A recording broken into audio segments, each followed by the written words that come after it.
The relic traveled with them to wars with Emar. The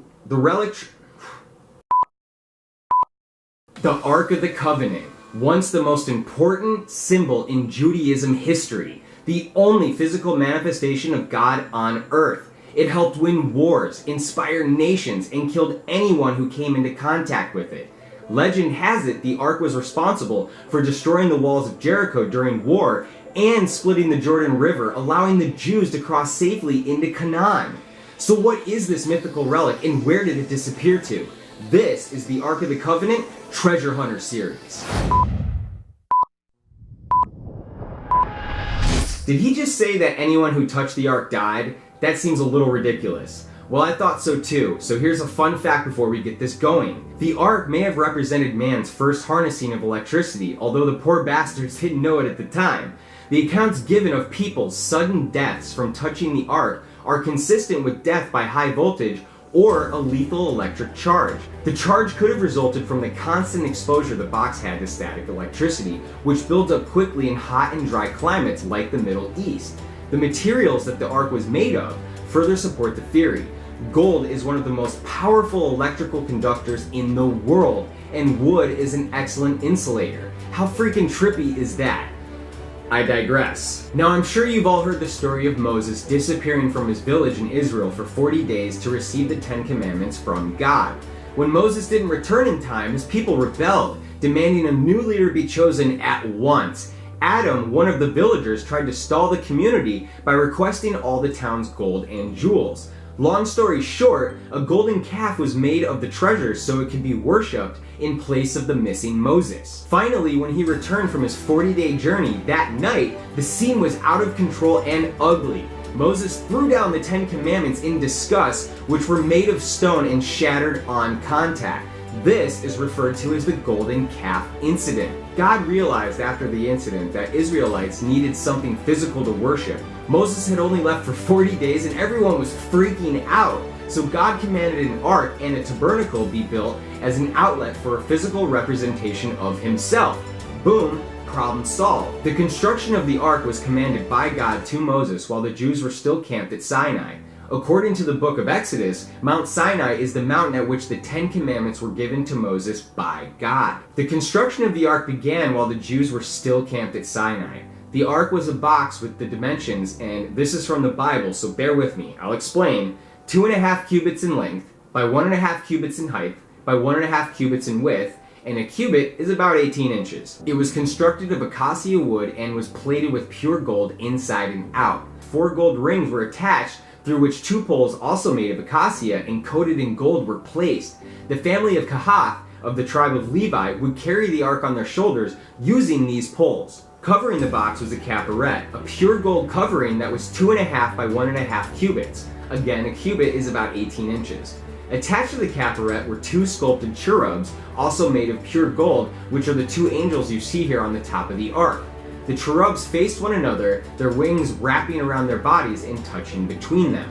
With the ark, the construction of a tabernacle was ordered by God to house the precious artifact. The tabernacle, Hebrew for residence or dwelling place, was the portable earthly meeting place of God, or in other words, where the ark was stored during the Jews' long and arduous travels. Built with woven layers of curtains along with 48 standing boards, dressed with polished gold and held in place by 5 bars per side, finishing with the middle bar shooting through from end to end, along with items made from gold, silver, brass, furs, jewels, and other valuable materials taken out of Egypt at God's orders, made it breathtaking. This was always transported by the Israelites on the journey through the wilderness and their conquest of the Promised Land. The Ark of the Covenant was so cherished and served so many purposes, you would think it was God himself. God used the Ark as an indicator of when he wanted the empire to move and when to stop. That's right, this thing moved entire countries at will. When traveling in the desert, the Ark was carried 1,000 yards ahead of the nation. It would clear the path for travelers by burning snakes, scorpions, and thorns with 2 jets of flames that shot from its underside. Rather than being carried by its bearers, the ark in fact carried its bearers inches above the ground. When the Israelites went to war in the desert and during the conquering of Canaan, the ark was with them. Did it have any special abilities? Probably not. But its presence alone was so symbolic that it didn't really matter if it actually did anything or not. People devoted their lives to God and the power he harnessed. Regardless of the fact that it probably never shot any flames out from under it or killed anyone by just looking at it, the Ark did its job just fine. It inspired people. The Ark was meant to give men and women of Judaism strength and courage in time of need and war, and it did just that. The relic traveled with them to their wars with Emor and Midian. After the conquest was completed, the Ark and the entire tabernacle were set up in Shiloh. They remained there until the battles of the Jews and the Philistines during the priesthood of Eli. Suffering a defeat at the Philistines' hands, took the Ark from Shiloh to Ebenezer in hopes of winning the next battle, but the Jews were routed and the Ark was captured by the Philistines. It was said that back in Shiloh, Eli, the high priest, immediately died upon hearing the news. The Philistines took the Ark back to Ashdod, their capital city in the south of Canaan, where they placed it in the temple of their god, Dagon. The next day, however, they found the idol fallen on its face. After replacing the statue, they found it the next day decapitated with only its trunk remaining, and soon afterward, the entire city of Ashdod was struck with a plague. The Philistines moved the Ark to the city of Gath, and from there to Ekron. But whatever city the Ark was in, the inhabitants were struck with a plague. After 7 months, the Philistines said, "To hell with this," and decided to send the Ark back to the Israelites and accompanied it with expensive gifts. I mean, you get something stolen from you and then you get it returned with gifts. That's pretty cool. After its many travels through biblical lands, the Ark finally ended up at Solomon's Temple in Jerusalem, built by the legendary king of Hebrews in the mid-10th century BC. The Ark remained there for nearly 500 years before the Babylonians destroyed the temple in 587 BC. From there it starts to get a bit hazy, but most historians share the same theory. Some believe the Babylonians took the Ark as a spoil of war, but others say this isn't possible since the Babylonians kept detailed records of everything they owned and plundered. Not once is the Ark mentioned in their records, but that may have been done on purpose.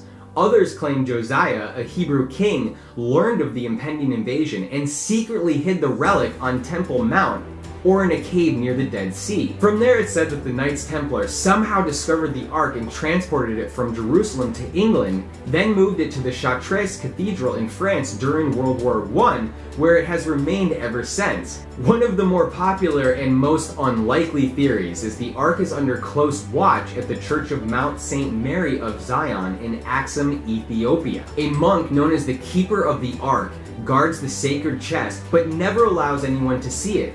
Since there is no way to prove its existence, these claims have been basically rendered bogus. Lean Rittmeyer, an English archaeologist, claims he found the exact spot where the Ark was kept in Jerusalem, on the Temple Mount inside the Muslim shrine known as the Dome of the Rock. Using measurements and text from the Bible, he concluded that the Ark resided in a carved rock niche that would be visible to worshippers.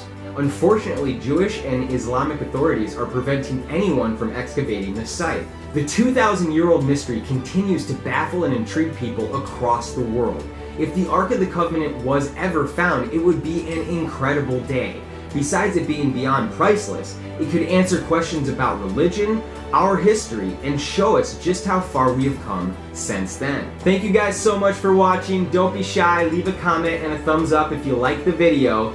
And please don't forget to subscribe. Until next week, class dismissed.